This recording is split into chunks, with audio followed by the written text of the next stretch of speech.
बेंगलुरु के एक हल्के बारिश वाले दिन वायना राव ने सखी महिला सुरक्षा संगठन के ऑफिस में पहला कदम रखा। पुरानी लाल ईंटों से बना वह दफ्तर बाहर से साधारण, लेकिन अंदर से एक मिशन की आग से जलता था। वायना का सपना था सच की खोज और उन आवाजों को दुनिया तक पहुंचाना जो कभी सुनी नहीं गई। उसने पत्रकारिता में नाम तो कमा लिया था, लेकिन अब वो सिर्फ खबरें नहीं लिखना चाहती थी, बल्कि हक दिलाना चाहती थी। उस दिन उसे एक फाइल दी गई जिसमें बेंगलुरु की झुग्गियों से लापता हुई लड़कियों की जानकारी थी। इनमें से एक नाम पर उसकी नजर रुकी, आशिता। रात को जब वायना अपने छोटे से अपार्टमेंट में बैठी चाय पी रही थी, तो उसका मन बार बार उस नाम पर अटक रहा था, आशिता।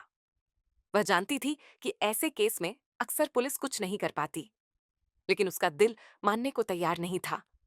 उसे खुद के अतीत की भी यादें सताने लगीं, जब वह भी एक अनदेखी परछाई से बच निकलकर आगे बढ़ी थी। उसने एक कागज पर नोट लिखा, कभी कभी एक लापता लड़की की कहानी कई हजारों की चीखों का रास्ता खोलती है। अगले दिन वायना अपनी पुरानी दोस्त नेहा नायर से मिलने पहुंची। नेहा अब एक वकील थी जो घरेलू हिंसा और महिला अधिकारों के केस लड़ती थी। उन्होंने साथ में कॉलेज में पढ़ाई की थी।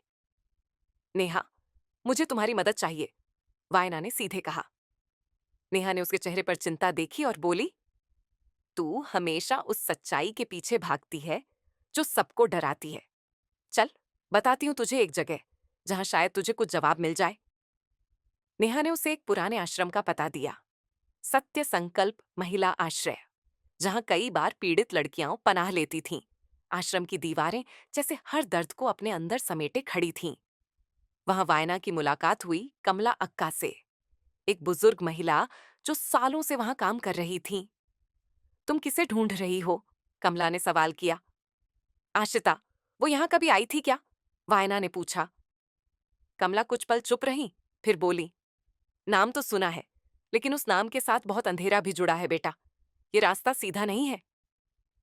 वायना ने जिद्द से कहा, अंधेरे से डरकर कोई उजाला ढूंढ नहीं पाता अक्का। अगली सुबह वायना को उसके ऑफिस में एक गुमनाम लिफाफा मिला। उसमें एक पुराना फोटो था जिसमें एक छोटी सी बच्ची खड़ी थी और पीछे की दीवार पर लिखा था, तुम सच्चाई तक पहुंच जाओगी अगर झूठ के जंगल से गुजर सको। नीचे एक नाम लिखा था, रणदीप वर्मा, क्राइम ब्रांच। क्या ये पुलिस अफसर उसकी खोज में मदद करेगा या फिर उसे और उलझा देगा? वायना उसी शाम बेंगलुरु क्राइम ब्रांच ऑफिस पहुंची। वहां की दीवारें पुरानी और फाइलों से भरी थीं। जब उसने रणदीप वर्मा से मिलने की मांग की, तो ऑफिसर ने कुछ देर सोचने के बाद कहा, वो अक्सर ऐसे केस में नहीं पड़ते। लेकिन जब रणदीप बाहर आए, उन्होंने बिना कुछ कहे वायना की आंखों में देखा और बोले, तुम्हें वही लिफाफा मिला? वायना हैरान थी। रणदीप बोला, इस केस में कुछ ऐसा है जो कई सालों से दफन है, लेकिन अब फिर से सांस ले रहा है। चलो, एक कहानी सुनाता हूं। रणदीप ने उसे एक केस फाइल दिखाई जिसमें 3 साल पहले एक आशिता नाम की लड़की का जिक्र था।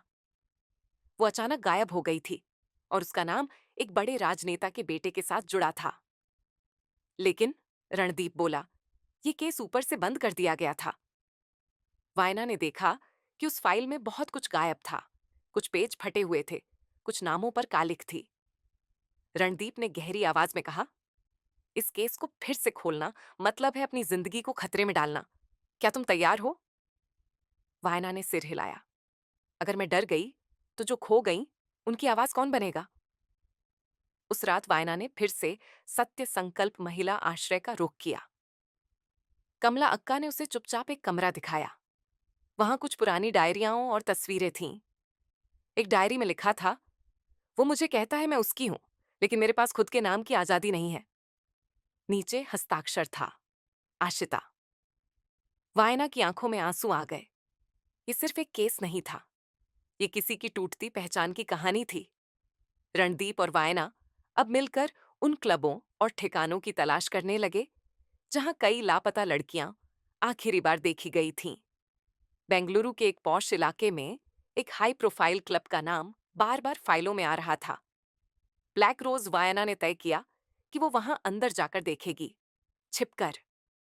रणदीप ने मना किया, लेकिन वो रुकी नहीं। उसे वहां जो दिखा वो झकझोर देने वाला था। पर्दे के पीछे लड़कियों की एक लंबी कतार, डरी हुई आंखें और बंद दरवाजे। ब्लैक रोज से बाहर आते ही दो नकाबपोश लोग वायना का पीछा करने लगे, लेकिन रणदीप समय पर आ गया। गाड़ी में बैठते ही रणदीप ने सख्ती से कहा, अब तुम अकेली कहीं नहीं जाओगी। वायना बोली, अब मैं पीछे नहीं हट सकती। मैं अब जान गई हूं कि ये सिर्फ तस्करी नहीं, ये सत्ता और लालच का खेल है। रणदीप ने कहा, तो अब तुम्हें तैयार रहना होगा, क्योंकि सच्चाई के रास्ते में सबसे ज्यादा कांटे होते हैं। वायना ने ब्लैक रोज क्लब से छिपकर कुछ तस्वीरें और वीडियो रिकॉर्ड किए थे। उसने नेहा को दिखाया, जो ये देखकर स्तब्ध रह गई। ये तो ठोस सबूत है, नेहा बोली। लेकिन वीडियो को वायरल करने से पहले वायना ने एक सुरक्षित प्लान सोचा, ताकि वो और आशिता जैसी लड़कियां बचाई जा सकें। नेहा ने एक कोर्ट में याचिका दाखिल की, गुमशुदा महिलाओं की जांच नए सिरे से की जाए। तभी अगले दिन वायना को एक धमकी भरा फोन आया, अगर तुम्हें जिंदा रहना है तो अपनी कलम तोड़ दो। लेकिन वायना अब डरी नहीं। उसने रणदीप को बताया, जिन्होंने उसे पुलिस प्रोटेक्शन दिलवाया। उधर राजनेता विजय राज गौड़ा का नाम सामने आने लगा, जो इस नेटवर्क का असली सरगना था। लेकिन उसके पास सत्ता और पैसे की ताकत थी। पुलिस भी दो हिस्सों में बंटी थी, कुछ ईमानदार, कुछ बिके हुए। रणदीप के ऊपर भी दबाव डाला गया। इसी बीच एक और गुमशुदा लड़की साक्षी अचानक सामने आई। वो महीनों से गायब थी, लेकिन अब बचकर बाहर आई थी। उसने कमला अक्का के पास पनाह ली थी। साक्षी ने बताया कि आशिता जिंदा है, लेकिन बहुत बुरी हालत में एक फार्म हाउस में कैद है। ये सुनकर वायना और रणदीप तुरंत निकल पड़े। रणदीप और उनकी टीम एक गुप्त सूचना पर फार्म हाउस पहुंची, बेंगलुरु से बाहर एक घने जंगल में। वहां रात का अंधेरा था और हर दरवाजा बंद। तोड़ा गया ताला, चीखती हवा और अंदर पड़ी डरावनी खामोशी के बीच उन्हें एक तहखाना मिला। वहीं एक कोने में बेहोश पड़ी थी आशिता। उसके चेहरे पर जिंदा रहने की थकान थी, लेकिन आंखों में अब भी थोड़ी उम्मीद बची थी। आशिता को बचाकर बाहर लाया गया। उसकी मेडिकल जांच करवाई गई और बयान दर्ज किए गए। नेहा ने अदालत में केस दाखिल किया और प्रेस कॉन्फ्रेंस रखी, जहां वायना ने सबूतों के साथ सारी सच्चाई देश के सामने रखी। मीडिया में भूचाल आ गया। लोग सड़कों पर उतर आए, महिलाओं की आवाज दबेगी नहीं। विजयराज गौड़ा गिरफ्तार हुआ, लेकिन अदालत की लड़ाई अब शुरू हुई थी। बेंगलुरु की सेशन कोर्ट में भीड़ थी। मीडिया कैमरे, महिला संगठनों के बैनर और लोगों के हाथों में पोस्टर थे, हमारी बेटियां वापस लाओ। नेहा नायर ने अदालत में पहली बार आशिता की डायरी पेश की, साथ में वायना द्वारा जुटाए गए सबूत और वीडियो भी। विजय राजगौड़ा के वकील ने इसे राजनीतिक षड्यंत्र बताया, लेकिन जज ने तुरंत कहा, सबूत इतने साफ हैं कि चुप्पी भी बोलने लगे। आशिता कोर्ट में गवाही देने आई। वह कांप रही थी, लेकिन वायना की मौजूदगी ने उसे हिम्मत दी। उसने कहा, मैं सिर्फ अपना दर्द नहीं सुना रही, मैं हर उस लड़की की आवाज हूं जो आज भी कैद है। पूरा कोर्टरूम सन्न था। जज की कलम रुकी नहीं। केस की गहराई जानकर कोर्ट ने सीबीआई जांच की अनुमति दी। वायना और रणदीप ने अब तक का सबसे बड़ा कदम बढ़ा लिया था। रणदीप पर आरोप लगाने की साजिश रची गई। उन्हें निलंबित करने का प्रयास हुआ, लेकिन वायना ने प्रेस में यह साजिश उजागर कर दी।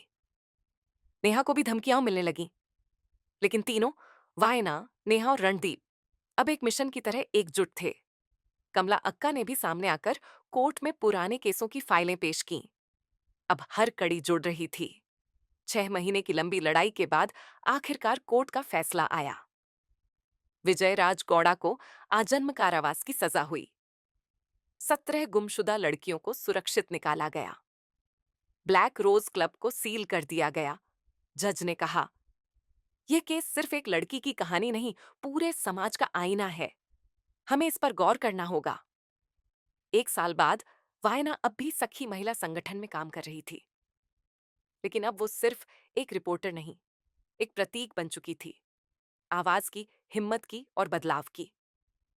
आशिता अब कॉलेज में पढ़ा रही थी। नेहा ने एक नया एनजीओ शुरू किया, परछाई से उजाला। रणदीप का निलंबन हटा लिया गया और उन्हें स्पेशल महिला सुरक्षा सेल का प्रमुख बनाया गया। एक शाम वायना आशिता के साथ बैठी थी। उसने कहा, सच की लड़ाई थकाने वाली होती है, लेकिन जब वो जीतती है तो पूरी दुनिया बदल जाती है।